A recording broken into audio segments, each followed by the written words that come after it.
ଜୟ ଜଗନ୍ନାଥ। ଭଲ କଥା ଛୁଆ ମନେ ରଖିଥାଅ। ଆଲୋଚନା କରିବା ପରୀକ୍ଷା ବେଳ ଆସିଗଲା। କଣ ଆସିଲା? ପରୀକ୍ଷା ବେଳ ଆସିଗଲା। କେବେଠୁ ନା ଅଳ୍ପ ଦିନ ରହିଲା 52 ଅଙ୍କ ଚାଲିବ। ଆମ ମାନଙ୍କ ଦେଖ ଘରେ ସବୁ କୁହନ୍ତି 22 ବର୍ଷ ଚାଲିଛି ରେ, ଛୁଆଟାର ଗୋଟେ ଘାଟି ଦୋଷ ଅଛି। 12 ବର୍ଷ ଚାଲିଛି ରେ, ତାର ଗୋଟେ ଘାଟି ଅଛି। 52 ଗୋଟେ ଚାଲିଛି ରେ, ଗୋଟେ ଘାଟି ଅଛି। କହନ୍ତି ନା ସେମିତି 52 ଅଙ୍କ ଖୁବ ନିକଟରେ ପ୍ରବେଶ କରିବ। କାହାର? ନା ଅନନ୍ତ ମାଧବଙ୍କୁ।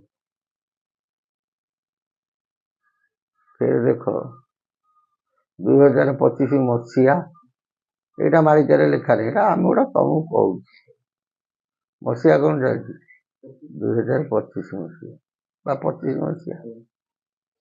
25 ଉଠି ଦେଲେ 52, ହଁ କି ନାହିଁ? ଫେର ଦେଖ ତାକୁ ମିଶେଇ ଦିଅ। 5 2 7 2 9 ହେଲା। ଏ ଯୋଉ 52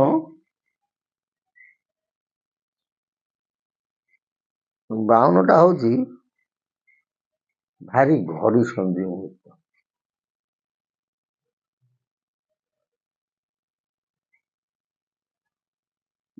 ଆଉ ଅଳ୍ପ ଦିନ ରହିଲା।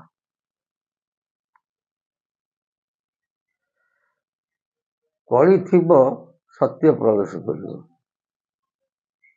ଯେମିତି ଦ୍ୱାପର ଯୁଗ ଥିଲା, କଳି ପ୍ରବେଶ କଲା। ସେହିପରି ଭାବରେ କଳି ଥିବ ସତ୍ୟ ପ୍ରବେଶ କରିବ। ଯୁଗ ଥିବ କଣ? କଳି ପ୍ରବେଶ କରିବ କଣ? ସତ୍ୟ। କଳି ଯୁଗ ଆଗକୁ ଅନେକ ବର୍ଷ ଥିଲେ ମଧ୍ୟ ଯେତେବେଳେ ସତ୍ୟ ପ୍ରବେଶ କରିଯିବ, ତାକୁ କେତେକାଂଶରେ କୁହାଯାଏ ସଙ୍ଗମ ଯୁଗ, କେତେକାଂଶରେ କୁହାଯାଏ ଅନନ୍ତ ଯୁଗ, ମାନେ କେତେକାଂଶରେ କୁହାଯାଏ ସଂଯୁକ୍ତ ଯୁଗ।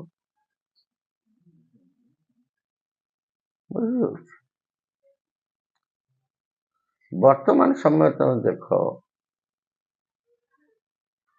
ସାଧାରଣ ହିସାବରେ ମଣିଷ ଅଛନ୍ତି ସତ, କିନ୍ତୁ ମଣିଷଙ୍କର ମାନବିକତା ଆଉ ନାହିଁ। ଲୋକମାନେ 1000 ଟଙ୍କା କଣ କରିବେ? ମଦ ପିଇ ଦେଇକି ଉଡେଇ ଦେବେ। କିନ୍ତୁ ଭିକାରୀଟିଏ ଆସିଲେ ଭିକାରୀକି ଦାନ ଦେବେ। ଗୋଟେ ଲୋକ ଦେଉଳ ତୋଳିଦେବେ, କିନ୍ତୁ ଗୋଟିଏ ଲୋକର ବାସ ନାହିଁ, ତାକୁ ଆଶ୍ରୟ ଦେବେ ନାହିଁ। ବୁଝିପାରୁଛି? ଏ ଗୋଟେ ବିଚିତ୍ର କଣ ସଂସାର। ବର୍ତ୍ତମାନ କଳି ଯୁଗରେ ଲୋକମାନେ ସବୁ ବିଚିତ୍ର ମୁଖା ହେଇଯାଇଛନ୍ତି।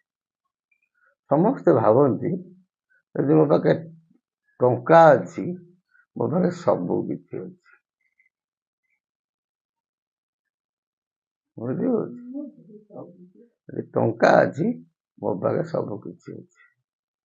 କିନ୍ତୁ ମନେ ରଖ, ଟଙ୍କାରେ ସବୁ କିଣା ଯାଇପାରେ, ଧନରେ ସବୁ କିଣା ଯାଇପାରେ, ଡୁପ୍ଲିକେଟ ବାପ ମା କିଣା ହେଇଯାଇପାରନ୍ତି, କିନ୍ତୁ ଧନ ଟଙ୍କାରେ ଧର୍ମ କିଣା ଯାଇପାରେ ନା। ମନ୍ଦିର କରିଦେଇପାର, କିନ୍ତୁ ସିଏ ଧର୍ମରେ ଗଣା ହୁଏ ନା।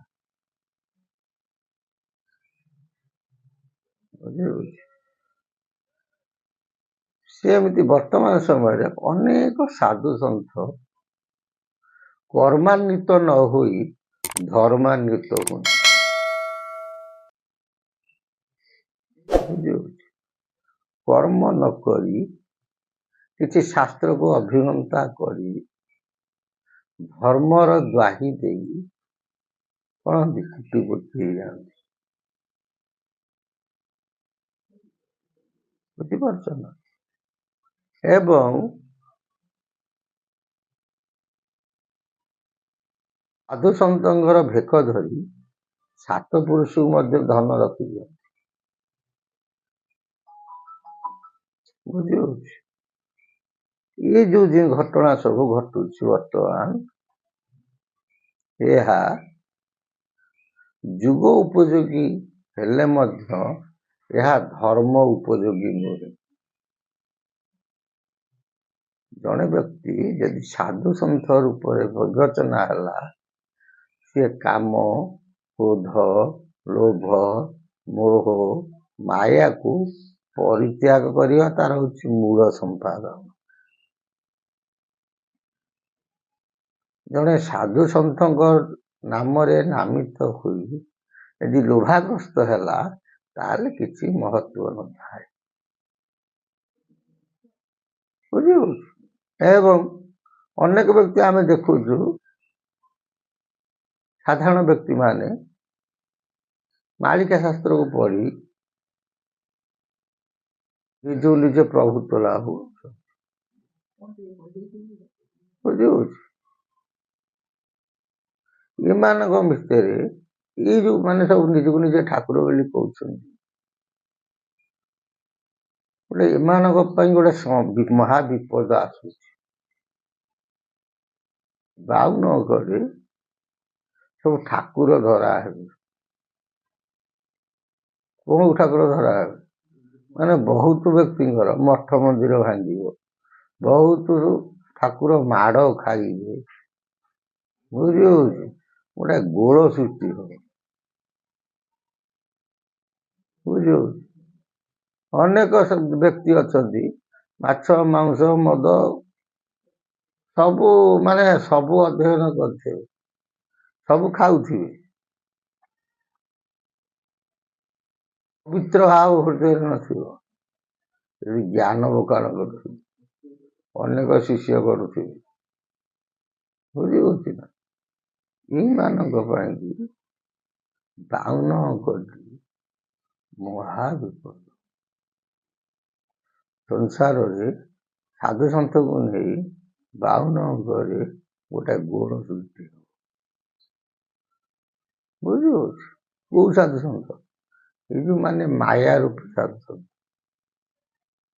ଏଟା ଆମେ କହୁନୁ, ମହାପୁରୁଷ ଅଚ୍ୟୁତାନନ୍ଦ ଦାସ ତାଙ୍କ ମୋହ କଳ୍ପ ଟୀକାରେ କହିଛନ୍ତି। ଆମେ ସେଥିପାଇଁ କହୁ, କାଚ କାଚ ମଣି ମଣି କାର୍ଯ୍ୟ ବେଳେ ଜଣାଯିବ। ବୁଝିହେଉଛି? ଏଇ ସାଧୁ ସନ୍ଥଙ୍କର ପାଳି ଖୁବ ନିକଟତର। ମହାପୁରୁଷ କଣ କହୁଛନ୍ତି? ଅତି ଅନ୍ୟାୟରେ ଭଜୁଥିବେ ଅଣାକ୍ଷର, ବ୍ରହ୍ମ ଜ୍ଞାନୀ ବୋଲି ଶିଷ୍ୟ କରିବେ ଅପାର।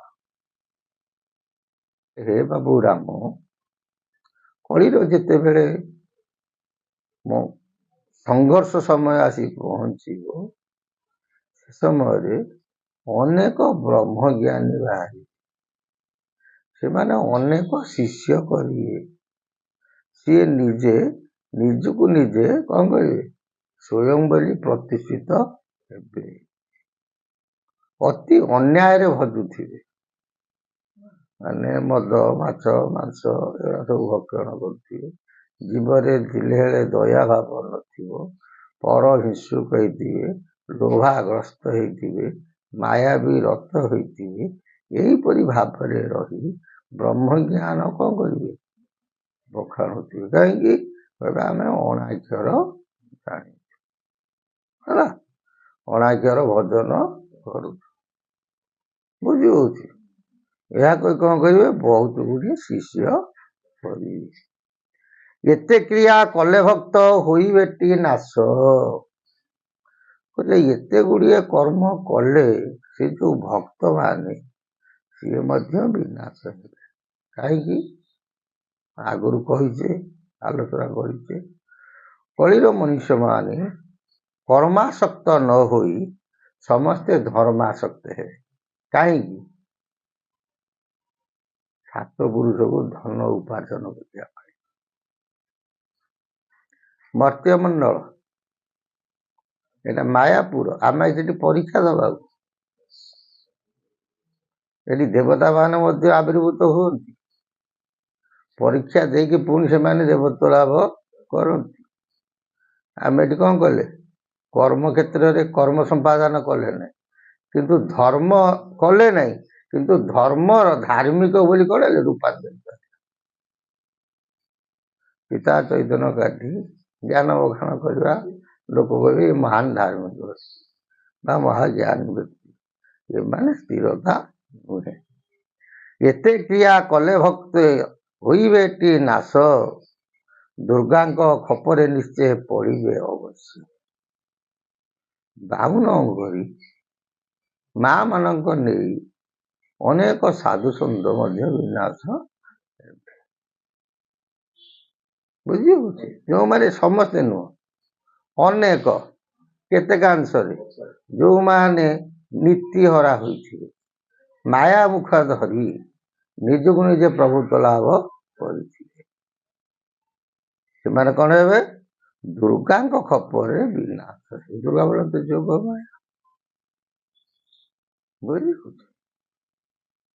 କେବେ ହବ ନା ବାଣ ରେବ ବିଂଶ ସାଲେ ନିଶ୍ଚୟ ହୋଇବ, ନିଶ୍ଚୟ ନିଶ୍ଚୟ ରାମ ଜାଣିଥାନ୍ତୁ।